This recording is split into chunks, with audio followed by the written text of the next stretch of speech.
En 1962, Pontiac construyó un motor de carreras tan brutal, tan descaradamente superior a todo lo que existía en ese momento, que General Motors tomó una decisión que todavía cuesta trabajo entender: ordenó que se destruyera el programa, que se borraran los registros, y que cualquier ingeniero que siguiera trabajando en él fuera despedido sin contemplaciones. No era un motor experimental. No era un prototipo de laboratorio.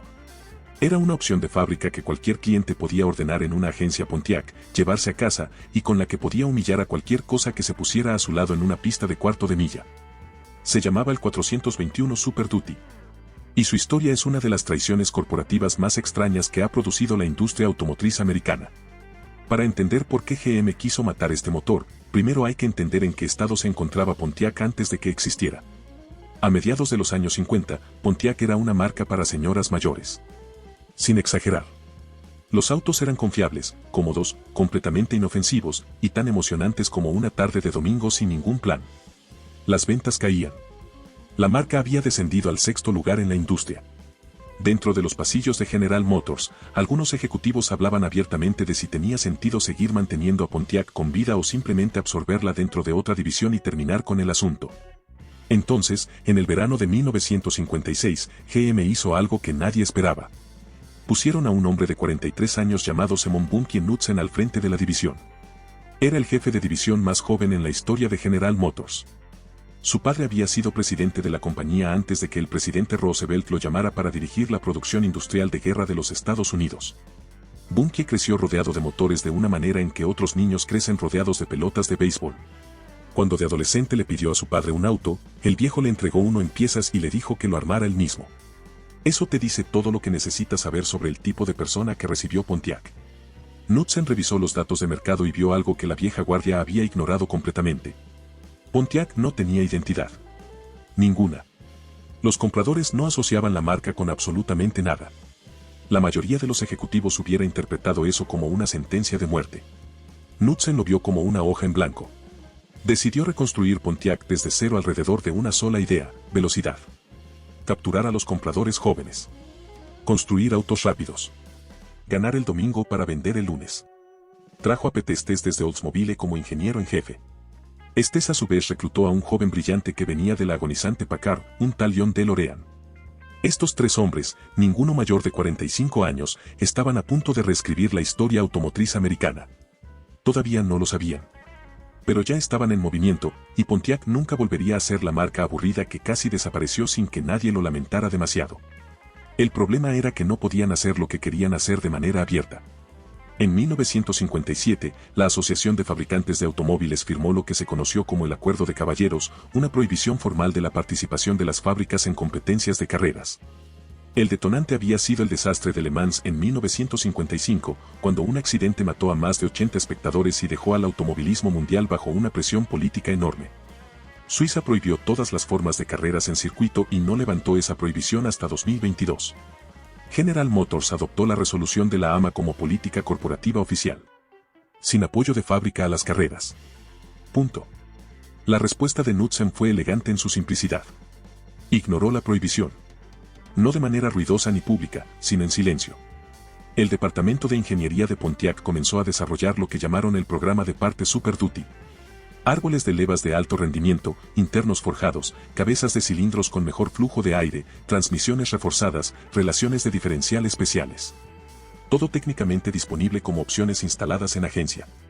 Todo claramente diseñado para un único propósito: ganar carreras. Las piezas llevaban números de parte oficiales de Pontiac. Venían en cajas con el logotipo de la marca.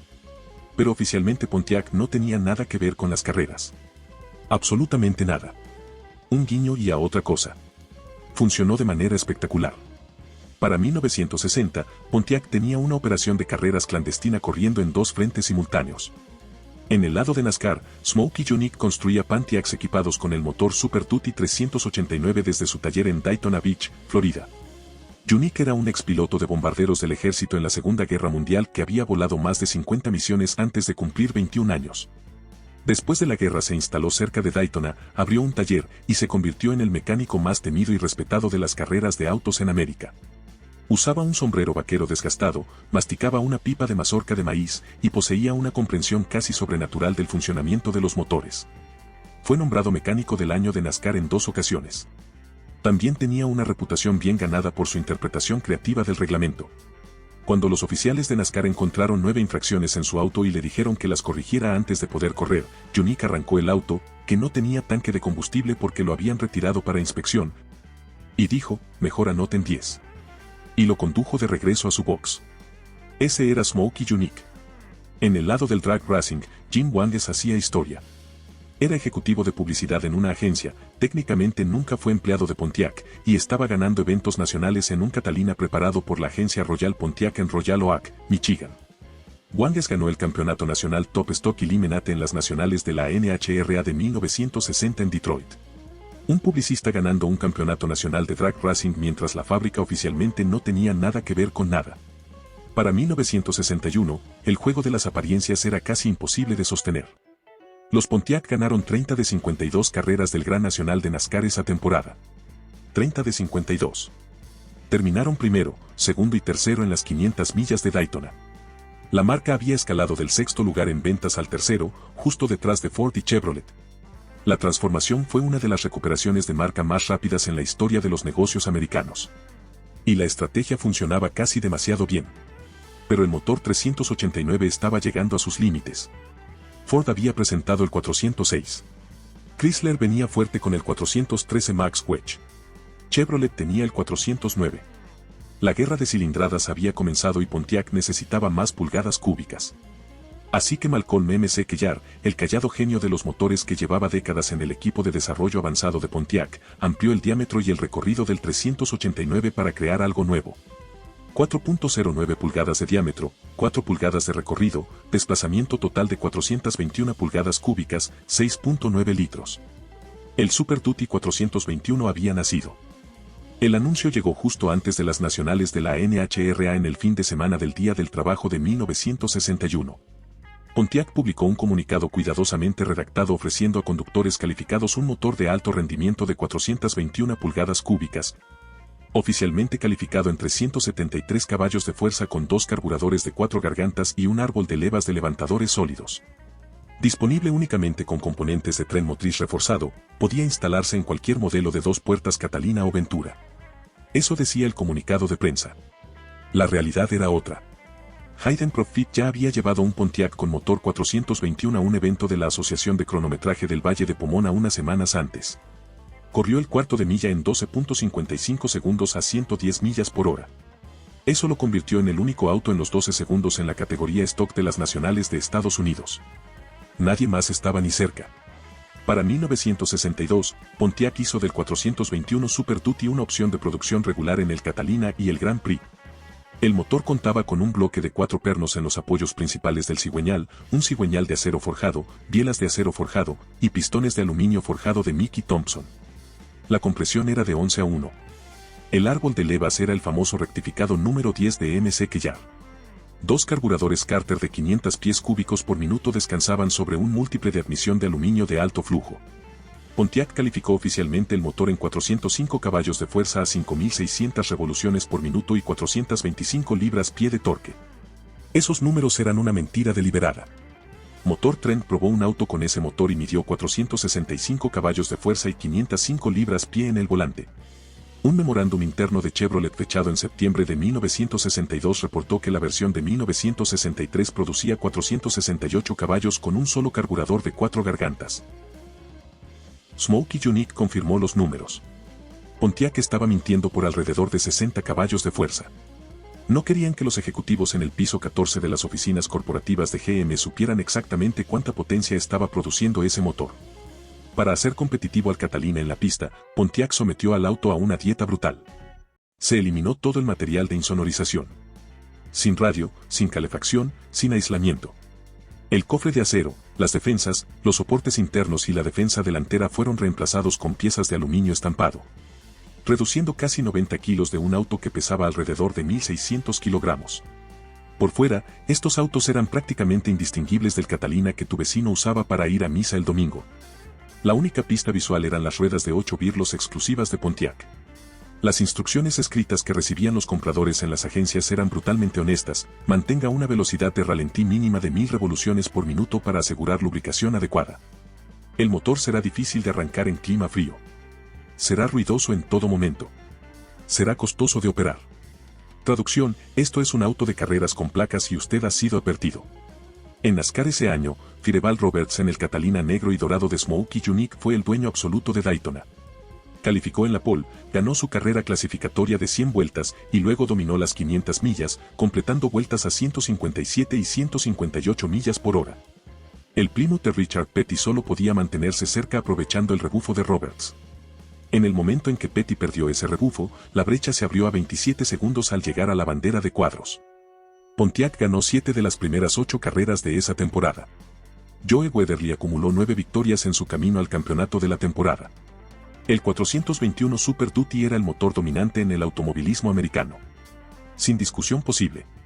Y hay un detalle que resulta imposible no amar. En 1962, Pontiac construyó exactamente 421 Catalinas con el motor 421 Super Duty. 421 autos con motores 421.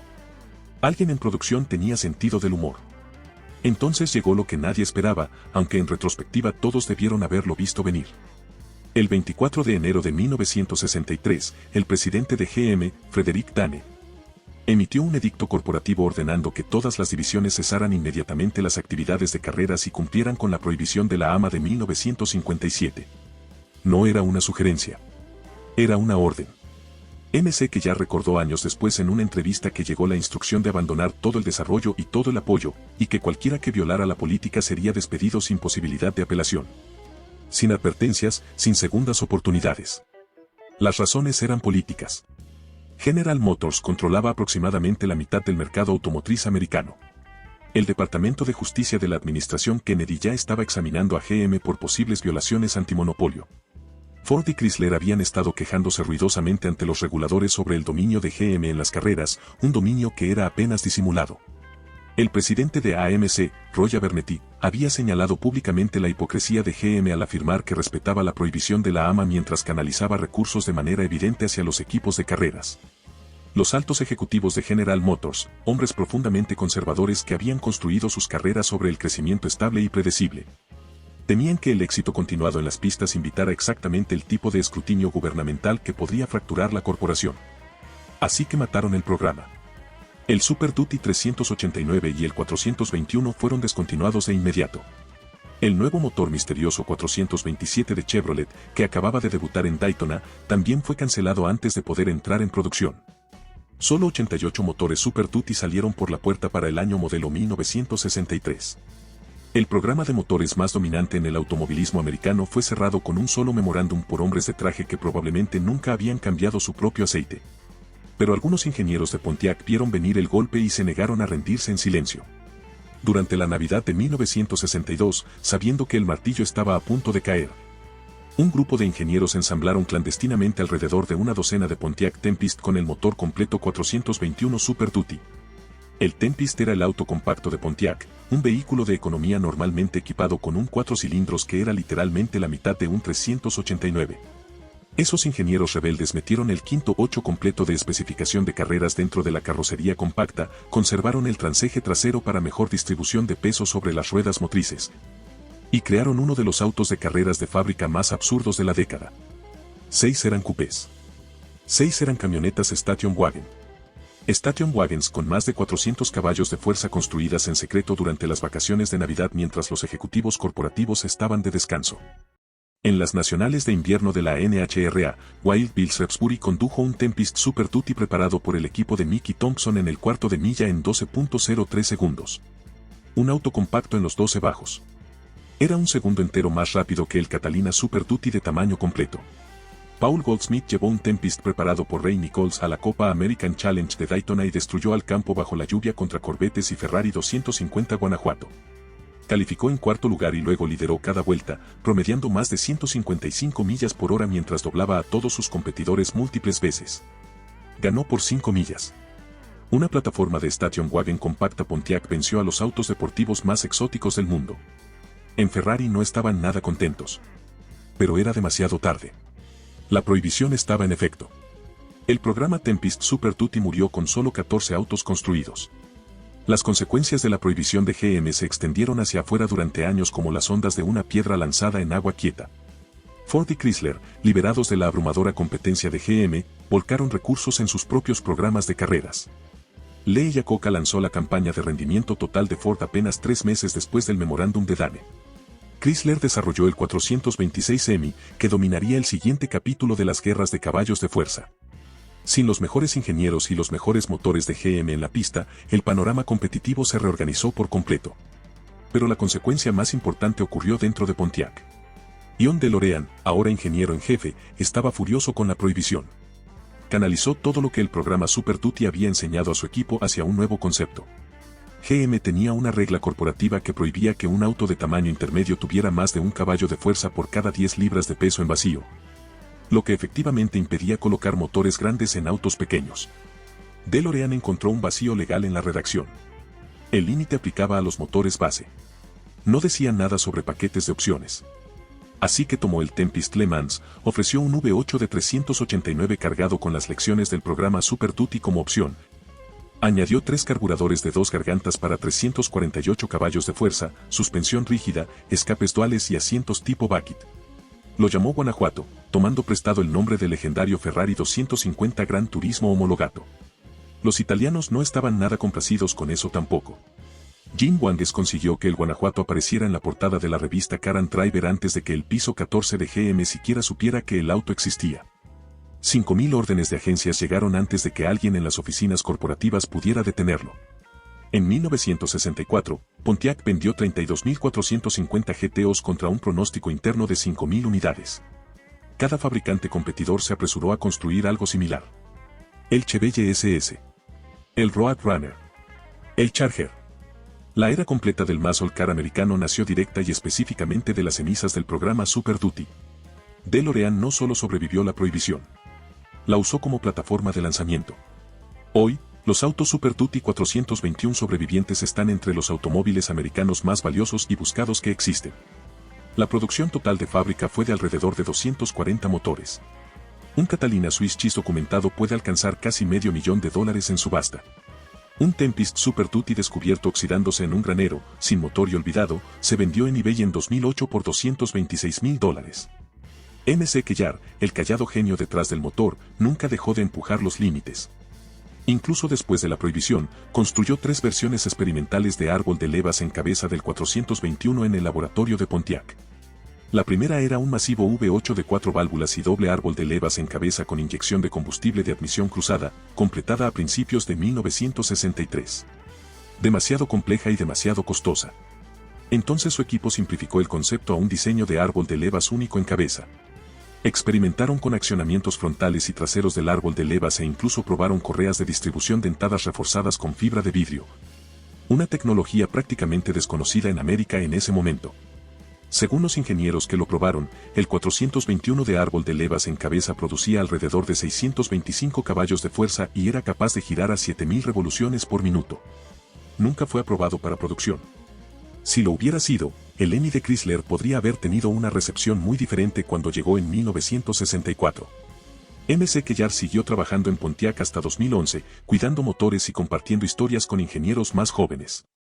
Falleció ese mismo año, y se llevó algunos de esos secretos con él. El 421 Super Duty existió como opción de fábrica por apenas 2 años. Ganó las 500 millas de Daytona. Dominó las pistas de drag racing de la NHRA. Humilló a autos deportivos que costaban 10 veces más. Y luego la corporación que lo construyó emitió un memorándum, mató el programa, y le dijo a sus ingenieros que olvidaran que alguna vez había existido. No lo olvidaron. Tomaron lo que habían aprendido y construyeron el Guanajuato. No un auto de carreras para unos pocos docenas de profesionales.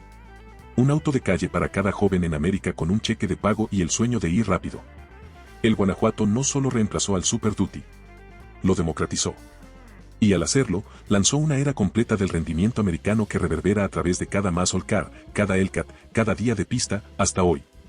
60 años después, General Motors intentó enterrar el 421 Super Duty. No funcionó. El motor era demasiado bueno, las personas que lo construyeron demasiado tercas y la idea detrás de él demasiado poderosa para matarla con un memorándum corporativo. Puedes prohibir un programa de carreras. No puedes prohibir el deseo de ir rápido.